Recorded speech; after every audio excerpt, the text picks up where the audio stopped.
اور جب انسان کو تکلیف پہنچتی ہے تو اپنے پروردگار کو پکارتا ہے، اس کی طرف دل سے رجوع کرتا ہے، پھر جب وہ اس کو اپنی طرف سے کوئی نعمت دے دیتا ہے تو جس کام کے لیے پہلے اس کو پکارتا تھا اسے بھول جاتا ہے اور اللہ کا شریک بنانے لگتا ہے تاکہ لوگوں کو اس کے رستے سے گمراہ کرے۔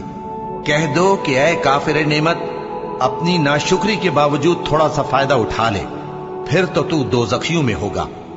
بھلا مشرک اچھا ہے یا وہ جو رات کے مختلف اوقات میں زمین پر پیشانی رکھ کر اور کھڑے ہو کر عبادت کرتا اور آخرت سے ڈرتا اور اپنے پروردگار کی رحمت کی امید رکھتا ہے۔ کہو بھلا جو لوگ علم رکھتے ہیں اور جو علم نہیں رکھتے، کیا دونوں برابر ہو سکتے ہیں؟ پس نصیحت تو وہی حاصل کرتے ہیں جو عقل مند ہیں۔